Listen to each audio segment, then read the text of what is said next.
Deus tem uma mensagem especial para os seres humanos nos tempos em que estamos vivendo. Existe no coração humano um certo medo. Independente de religião, cultura ou posição social, existe no íntimo de cada pessoa a sensação de que este mundo caminha rumo à destruição completa.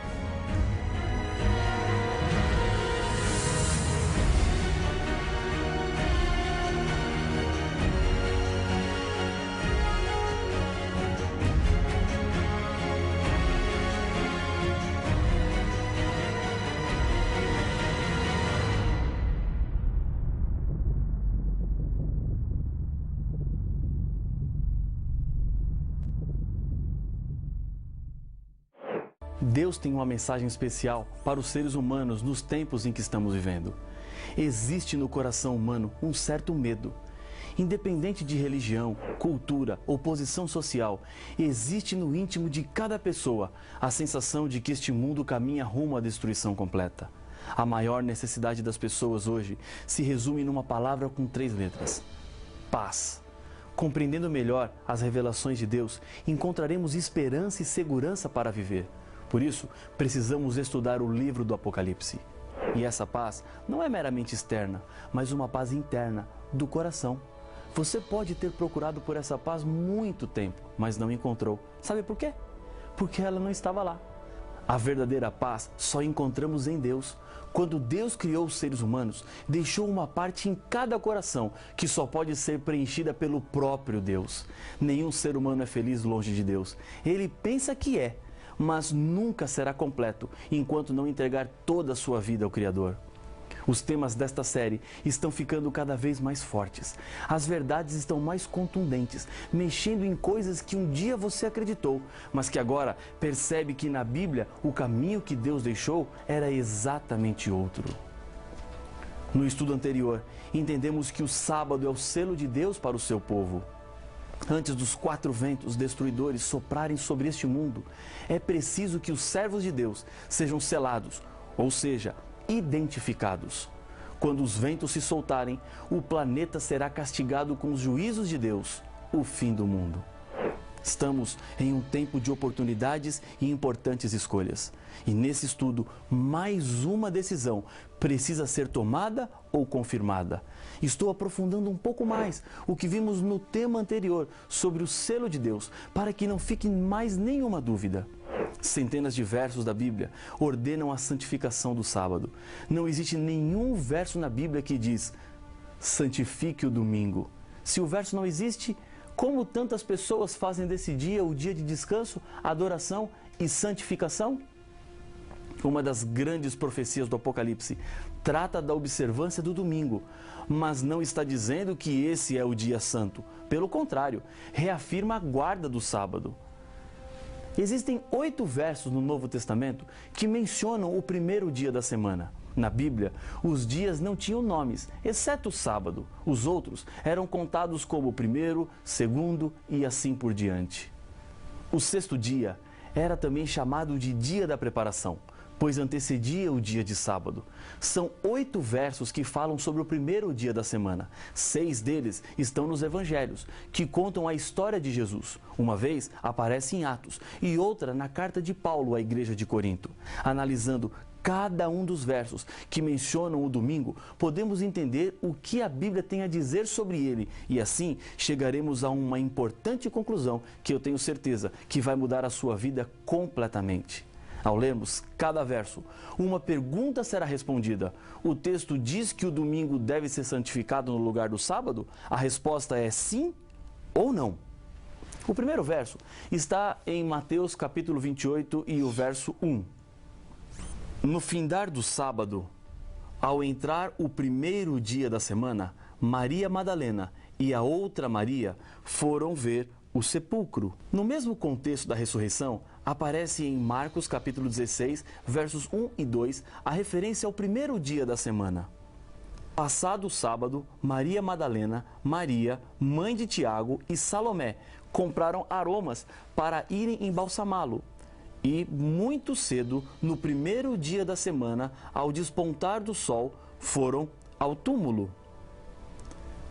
Contando a mesma história, Lucas apresenta o seguinte: Mas, no primeiro dia da semana, alta madrugada, foram elas ao túmulo, levando os aromas que haviam preparado.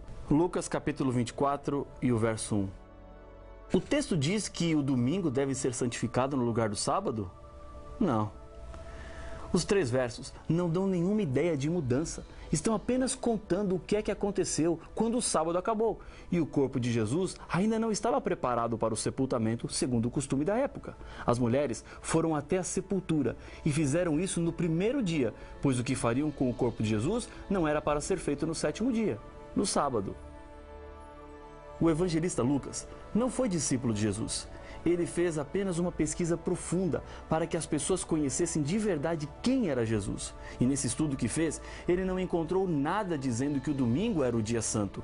No verso 9 de Marcos capítulo 16, mais uma vez aparece a expressão primeiro dia. Havendo ele ressuscitado de manhã, cedo no primeiro dia da semana, apareceu primeiro a Maria Madalena, da qual expelira 7 demônios. Pelo fato de ter Jesus ressuscitado no primeiro dia, isso não quer dizer que o domingo passou a ser o dia santo. Esse é um argumento que não tem nenhuma base bíblica. Nenhum texto pode ser usado para confirmar esse pensamento.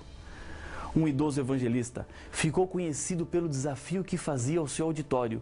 Nas suas séries de estudo, ele oferecia $5.000 para quem lhe mostrasse um texto ou um estudo bíblico que provasse que o dia de guarda agora era o domingo. Depois de tantos anos ensinando a Bíblia, ele ainda não tinha pago $5.000 para ninguém, pois não há como provar a mudança. Em João, capítulo 20, verso 1, o evangelista confirma a mesma história da ressurreição. Acompanhe a leitura do texto. No primeiro dia da semana, Maria Madalena foi ao sepulcro, de madrugada, sendo ainda escuro, e viu que a pedra estava revolvida. O texto diz que o domingo deve ser santificado no lugar do sábado? Não.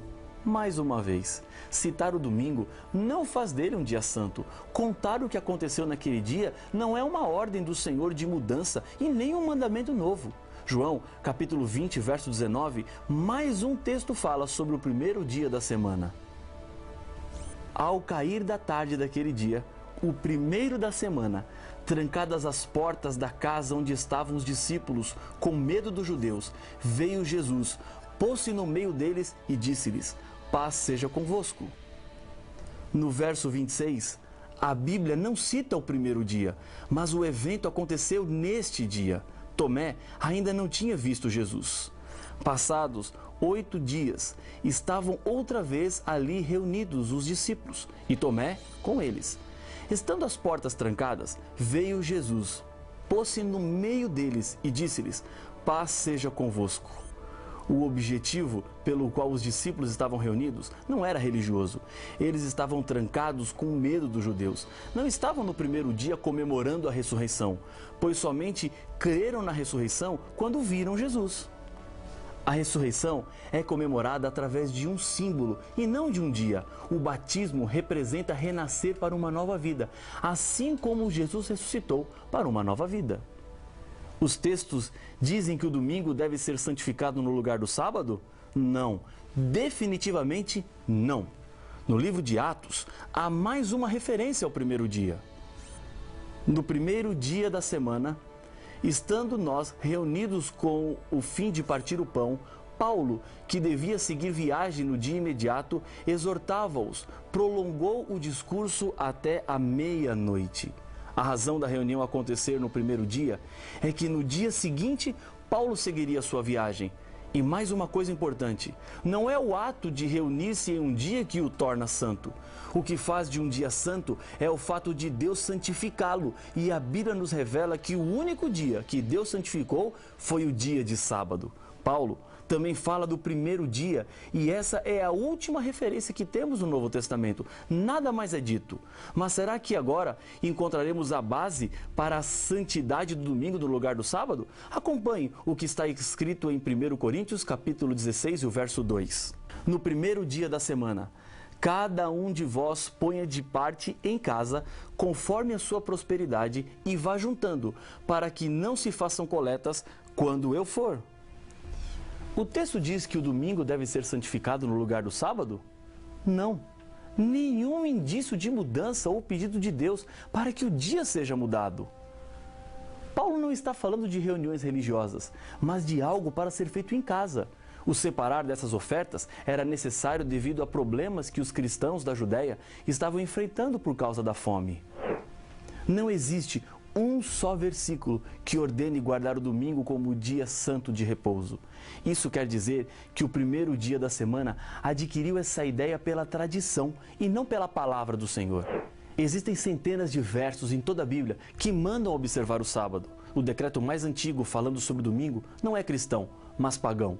O decreto foi assinado por Constantino no dia 7 de março de 321. A Bíblia já estava com todos os seus livros escritos, terminados e completos, há mais de 200 anos. Vou lhe fazer uma pergunta e a resposta está na Bíblia. Pode o ser humano mudar um mandamento de Deus de acordo com a sua própria vontade? A resposta é não. Há uma frase popular aqui no Brasil que diz assim: a voz do povo é a voz de Deus. Essa frase não está correta. A voz do povo é sempre a voz do povo e a voz de Deus é sempre a voz de Deus. O povo, em alguns momentos, pode falar de acordo com a voz de Deus, mas isso não é sempre. Deus não fica esperando para saber o que é que o povo pensa para que ele tenha a opinião dele. Jesus deixou bem claro que a lei de Deus não pode ser mudada por nenhum ser humano. Não penseis que vim revogar a lei ou os profetas. Não vim para revogar, vim para cumprir. Porque em verdade vos digo, até que o céu e a terra passem, nenhum i ou um tio jamais passará da lei, até que tudo se cumpra. Evangelho de Mateus, capítulo 5, versos 17 e 18. A vida de Jesus foi uma vida de obediência à lei. Cumprir significa corresponder e não no sentido de terminar. A lei não será mudada até que o céu e a terra passem. E eles ainda não passaram. E então, nada mudou na lei. O que era antes da vinda de Jesus a essa terra continua sendo a mesma coisa com relação aos princípios dos 10 mandamentos. Jesus advertiu em Mateus capítulo 15, verso 3. Vós sois o sal da terra. Ora, se o sal vier a ser insípido, como lhe restaurar o sabor? Para nada mais presta, senão para, lançado fora, ser pisado pelos homens. E em Marcos, capítulo 7, verso 7, Jesus diz: e em vão me adoram, ensinando doutrinas que são preceitos de homens. Deus não aprova a lei dos homens colocada no lugar da lei de Deus. Eu sei que aquilo que estou lhe dizendo agora não é algo tão simples. Talvez você viveu sua vida toda pensando diferente. E os seus pais pensavam como você, seus avós, seus tios. O que fazer então? Você está tendo oportunidades que eles provavelmente não tiveram de conhecer mais verdades de Deus. Eu não estou lhe dizendo que você esteve errado a vida toda. Quero lhe dizer que você estava crescendo. Errado é pensar que o que conhecemos em qualquer área da vida é suficiente. A verdade de Deus não tem limites. Cada dia se aprende um pouco mais. Aprender significa crescer. E não tenha medo disso. Jesus está abrindo seus olhos e lhe fazendo ver o plano maior de Deus para a sua vida. As tradições humanas precisam ser quebradas se elas não estão de acordo com a vontade de Deus. De um lado fica o coração e do outro a razão. Mas saiba de uma coisa, a lei de Deus é a maior prova do amor de Deus. As leis servem para proteger a sua vida. Deus quer que você seja feliz e por isso Ele coloca regras para a vida e o sábado é uma delas. Algum tempo atrás, um senhor me disse que o dia do Senhor no Apocalipse era o domingo. Não existe nenhum texto que diga isso. E o verso que ele me mostrou foi o de Apocalipse 1:10. Achei-me em espírito no dia do Senhor e ouvi por detrás de mim grande voz como de trombeta. Relembrando a nossa pergunta, o texto diz que o domingo deve ser santificado no lugar do sábado? Não. Mas esse dia também não é o domingo. Os pagãos da época de João tinham em seu calendário semanal o dia do Senhor, Deus, o Sol, que era comemorado sempre no primeiro dia da semana. Os cristãos não adoravam ao Deus Sol, por isso é que João, o autor do Apocalipse, estava preso na ilha de Pátimos, sofrendo perseguições. Por essa razão, o profeta João não concordaria em render homenagem ao Deus Sol e nem observaria um dia de culto pagão. Em Marcos, no capítulo 2, verso 28, está escrito: de sorte que o Filho do Homem é Senhor também do sábado. Os textos não deixam dúvidas. O dia do Senhor é o sábado. Na cidade de Corinto, Paulo trabalhou durante 1 ano e meio fazendo tendas, e a Bíblia nos diz o que Paulo fazia a cada sábado. E posto que eram do mesmo ofício, passou a morar com eles e ali trabalhava, pois a profissão deles era fazer tendas, e todos os sábados discorria na sinagoga, persuadindo tanto judeus como gregos. Atos capítulo 18, versos 3 e 4. Nos 78 sábados que Paulo esteve em Corinto, ele dedicou-se à religião. O fato de que os sábados ele pregava para os gregos demonstrava que ele não fazia para contentar aos judeus apenas, mas sim porque esse era o dia de repouso. O sábado foi estabelecido na criação do mundo. Deus criou tudo em 6 dias e no 7º dia Deus estabeleceu um tempo especial. E esse tempo perdurará por toda a história deste mundo e chegará até a vida perfeita e restaurada que um dia teremos com Jesus na eternidade. Isaías, capítulo 66, versos 22 e 23, apresentam um futuro. Acompanhe a leitura do texto. Porque, como os novos céus e a nova terra que hei de fazer estarão diante de mim, diz o Senhor, assim há de estar a vossa posteridade e o vosso nome. E será que de uma festa da lua nova a outra e de um sábado a outro virá toda a carne a adorar perante mim, diz o Senhor. O sábado será tão eterno quanto a eternidade. Na época da escravidão, um escravo chamado José estava sendo leiloado. Entre o grupo dos compradores havia um homem com um semblante muito bondoso que cobria as ofertas que os outros faziam pelo escravo. Cada vez que alguém aumentava, esse senhor aumentava a sua oferta. José começou a lhe dizer: não desperdice o seu dinheiro, eu não vou trabalhar. O homem não ligava para os comentários de José e continuava aumentando a sua oferta. José continuava insistindo: não vale a pena me comprar, eu não vou trabalhar. Finalmente, ninguém mais se animou a pagar por aquele homem. Mas aquele senhor comprou José. Enquanto seguiam na carruagem para casa, com os braços cruzados, dizia: ainda que me mate, eu não vou trabalhar. Chegando à casa do seu novo dono, entraram na sala e o homem foi até uma mesa e começou a escrever em um papel. Assinou e entregou para José. Eu não vou trabalhar, eu não vou, José insistia. José, você sabe ler? Perguntou o seu senhor. Sei, mas eu não vou trabalhar, mesmo que me matem. Bem, disse o senhor, este documento é seu, leia. Com má vontade, José pegou o documento e começou a ler. Seu semblante se transformou. A emoção fez com que lágrimas rolassem pelo seu rosto. Aquele documento o transformava em um homem livre.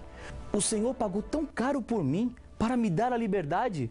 Sim, José, agora você é um homem livre. Mais comovido ainda, José disse: Senhor, então trabalharei como voluntário. Peça o que o Senhor quiser, que eu farei.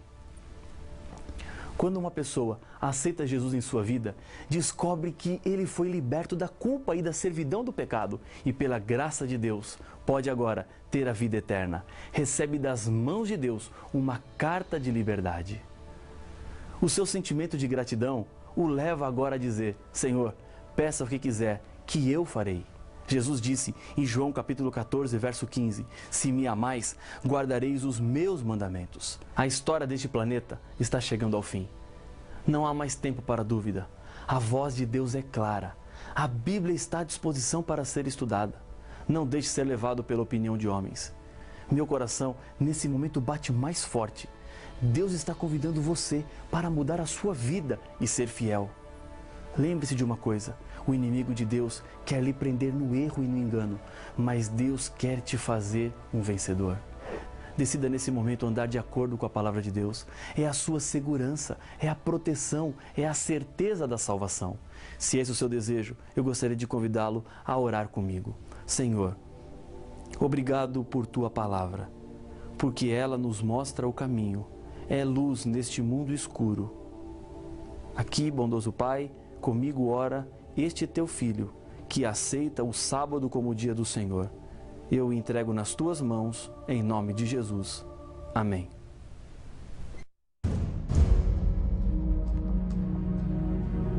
A experiência mais trágica que passamos nesta vida, sem dúvida, é a morte. Os anos se passam, a dor diminui, mas a falta nunca mais será preenchida. Outros defendem que existe a reencarnação do espírito em outra pessoa. Mas será que estas opiniões são baseadas na Bíblia? Haverá realmente vida após a morte? Para saber a resposta a estes enigmas, não perca o próximo episódio de Apocalipse, o Fim Revelado.